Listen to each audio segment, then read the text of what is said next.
નમસ્તે વિદ્યાર્થી મિત્રો, કેમ છો બધા? મજામાં?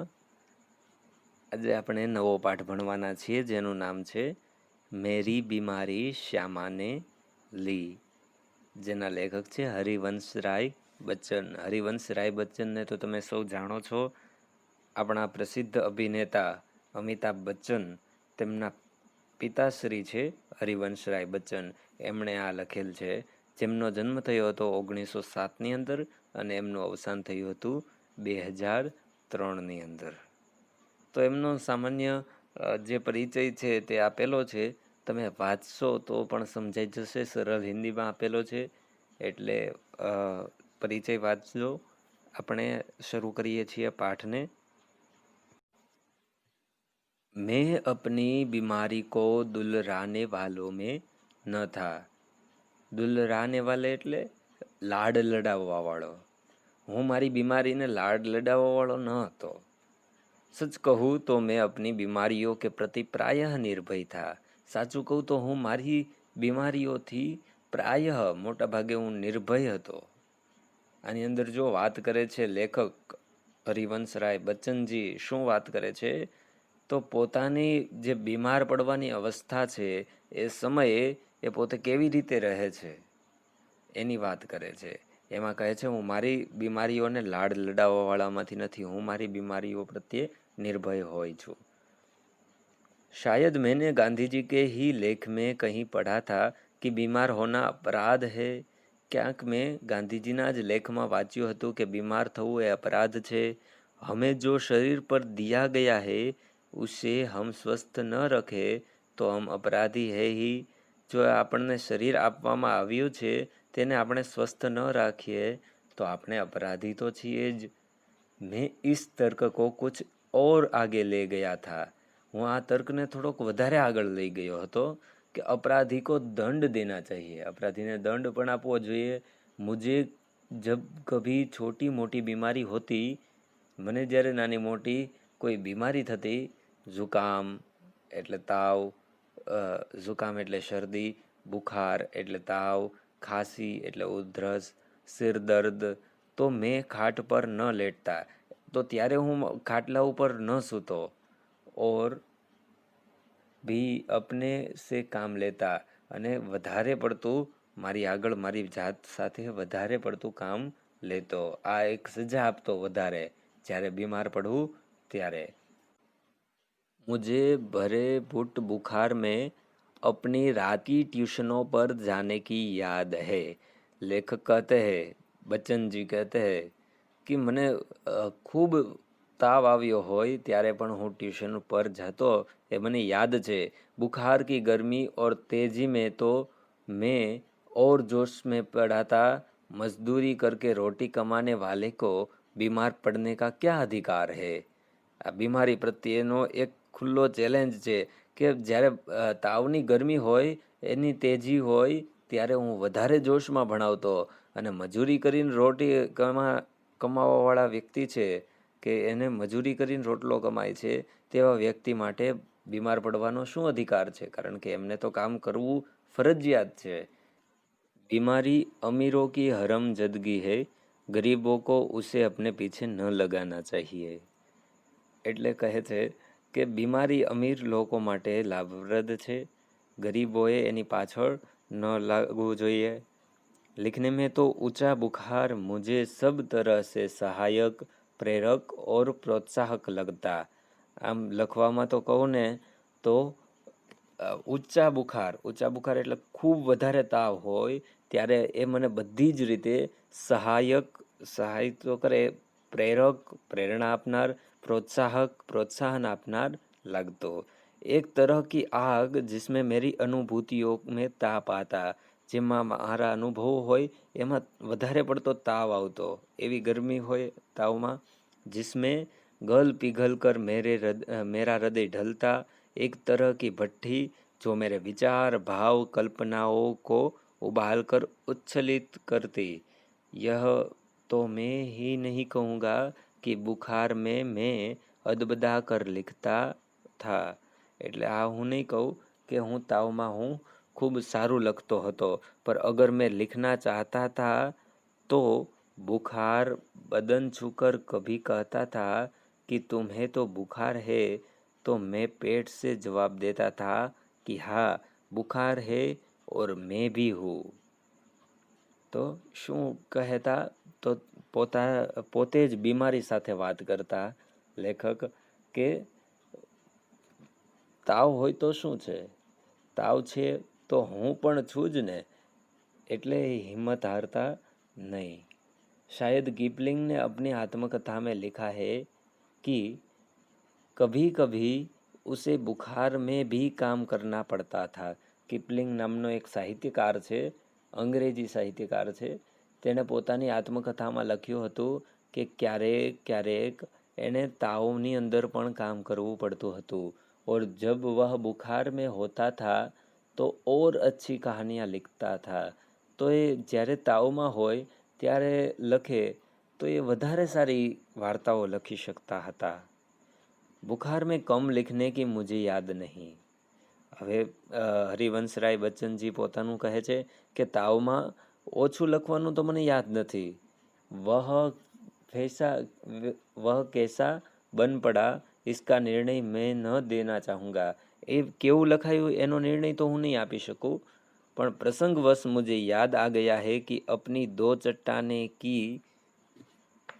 એટલે પ્રસંગ પ્રમાણે જો અત્યારે વાત નીકળી છે તો મને યાદ આવી ગયું કે જે દો ચટ્ટાને की सबसे बड़ी कविताएं सात्रम के नोबेल पुरस्कार ठुकरा देने पर और दो चट्टान अथवा सिसिफस बर्ग्स हनुमान प्लूरसी में पड़े पड़े लिखी थी.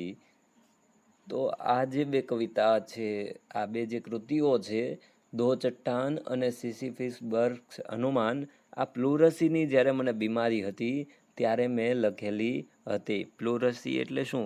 તો એ એક બીમારી છે જેની અંદર ફેફસામાં પાણી ભરાઈ જાય છે, અને દાંતની બીમારી છે તેને પણ પ્લુરસી કહેવામાં આવે છે.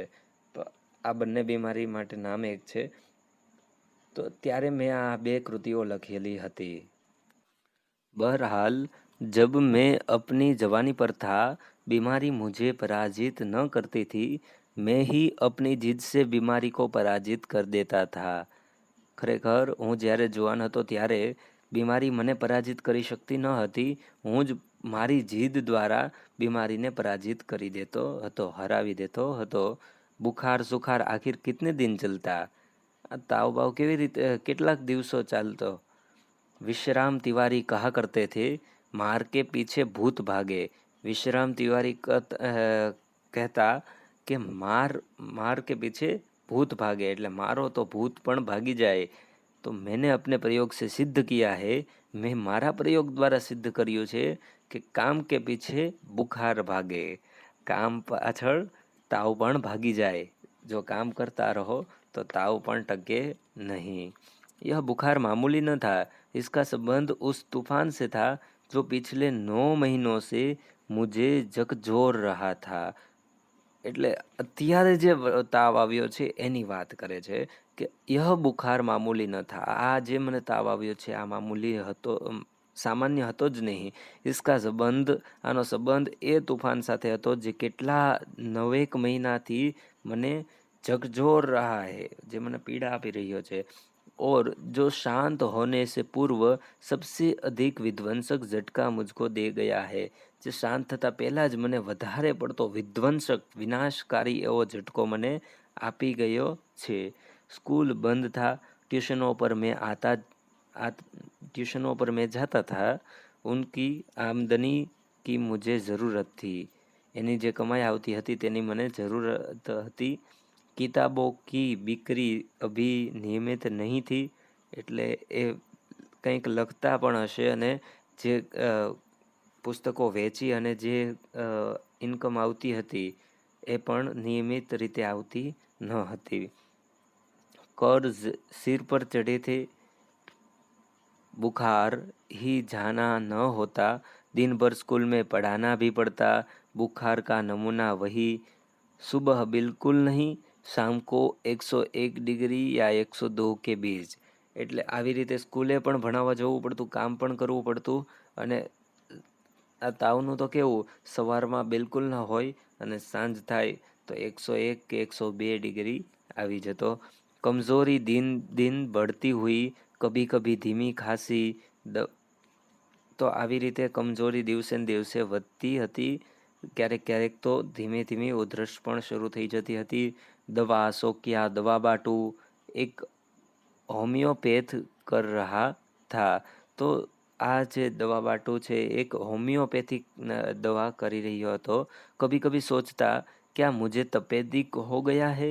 ક્યારેક ક્યારેક હું વિચારતો કે શું મને ટીબી થઈ ગયું છે. તપેદિક એટલે ટીબી. ટીબી થઈ ગયું છે. हो गया हो तो एलोपैथी का इलाज तो अपने बूते से બહાર है.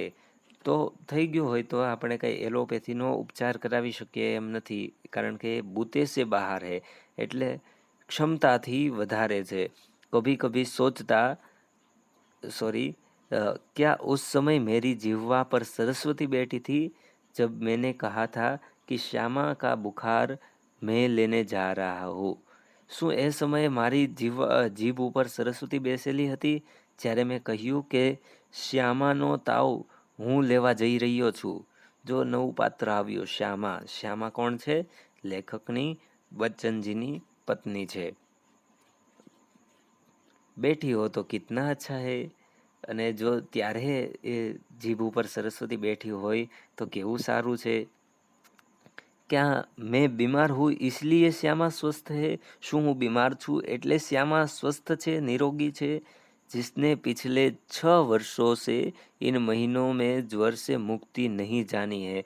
જે છેલ્લા 6 વર્ષની અંદર એણે તાવથી મુક્તિ મેળવી જ નથી, તો એને એ મુક્ત થઈ ગઈ, એ સ્વસ્થ થઈ ગઈ. બરાબર છે. તો पर श्यामा को मेरी बीमारी भीतर ही भीतर खाए जा રહી હતી.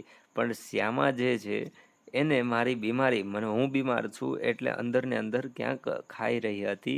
उसने अपने इच्छा बल से जैसे अपने को स्वस्थ कर लिया था. એણે પોતાની ઈચ્છા બળથી પોતાની જાતને સ્વસ્થ કરી લીધી હતી કે વહ કહી મેરી ચિંતા ન બન જાય. ક્યાંક મારા માટે એ ચિંતાનું કારણ ન બને. એક તો તાવ છે ને ઉપર મારું સ્વાસ્થ્ય, શ્યામાનું સ્વાસ્થ્ય, મારી પત્નીનું સ્વાસ્થ્ય મારા ઉપર ચિંતાજનક ન બને એટલા માટે પોતાની જાતને એણે સ્વસ્થ કરી લીધી હતી.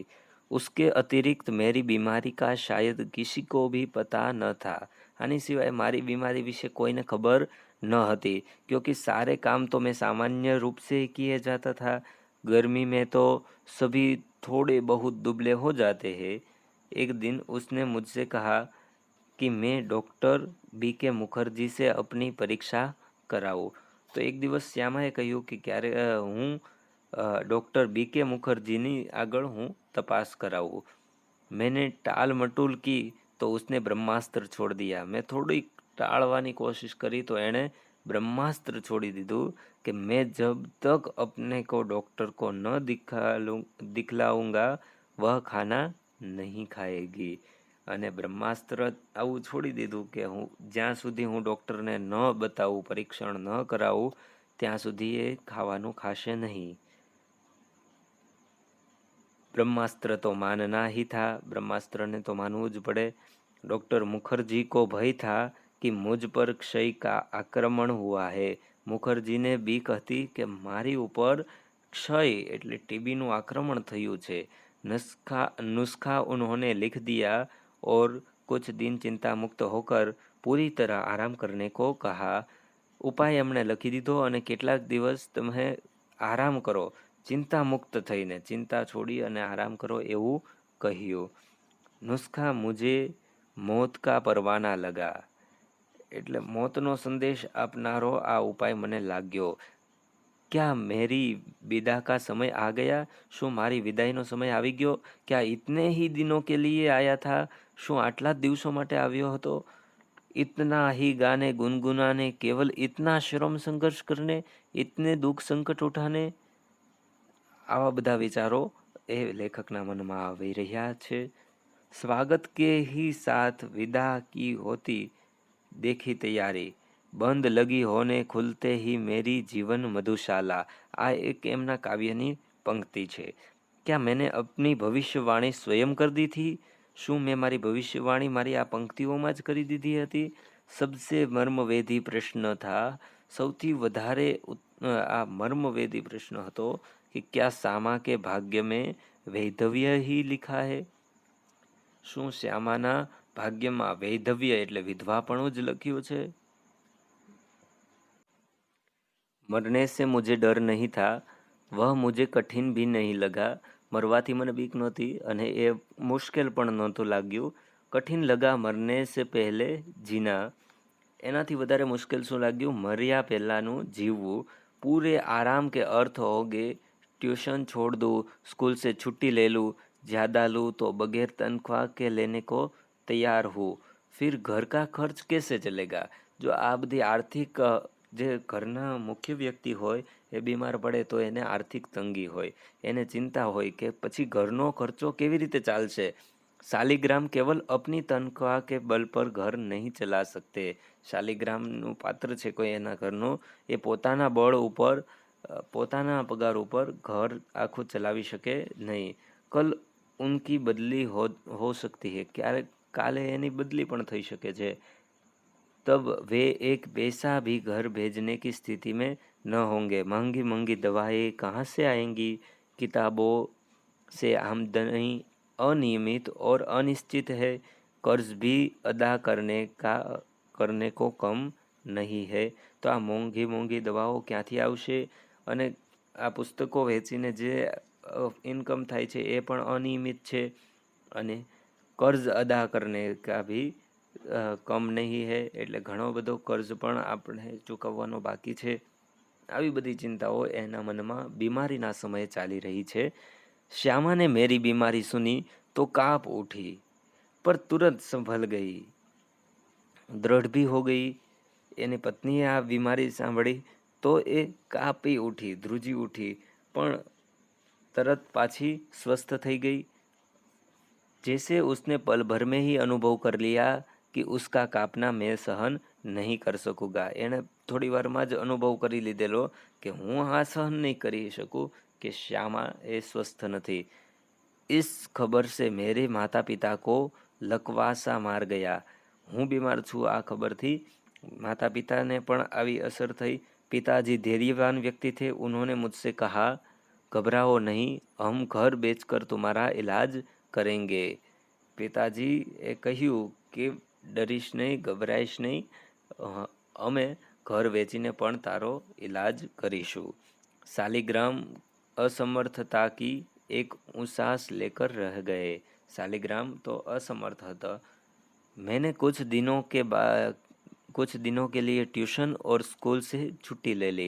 મેં થોડાક દિવસો માટે સ્કૂલ અને ટ્યુશનમાંથી રજા લઈ લીધી. किताबों की बिक्री से कुछ रुपए पड़े थे.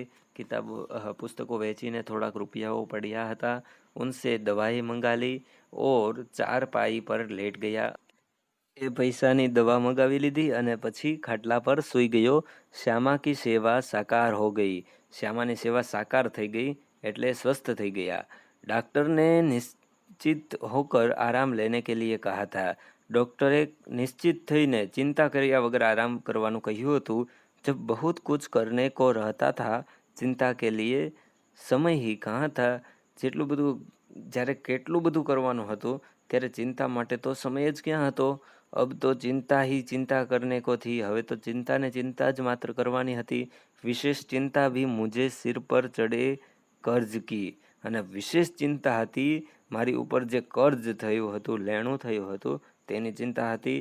મેરા ઇલાજ હો યા ના હો, પર કર્જ કી કિસ્તે તો જાની ही चाहिए. મારો ઇલાજ, મારો ઉપચાર થાય કે ન થાય, પણ આ જે કર્જ છે માથે વધી રહ્યો છે એ તો જવો જ જોઈએ. उसकी નિયમિત અદાયગી કે સાથ મેરી સાખ જુડી थी. એની સાથે મારી પ્રતિષ્ઠા જોડાયેલી હતી. સાખ એટલે પ્રતિષ્ઠા. જો એને નિયમિત હું ભરપાઈ ન કરું તો મારી પ્રતિષ્ઠાને હાનિ પહોંચે. उसका जाना मेरे मरने से पहले ही मेरी मौत होगी. અને પ્રતિષ્ઠા મારી જો વહી જાય તો એ મારા મર્યા પહેલાંનું મારી મોત થઈ ગઈ હશે. તો અહીં સુધી આપણે રાખીએ. પછી આગળના બીજા તાસની અંદર આપણે આગળ જોઈશું. તો આશા રાખું છું તમને અહીંયા સુધી સમજાયું હશે. અસ્તુ. જય હિન્દ, જય ભારત.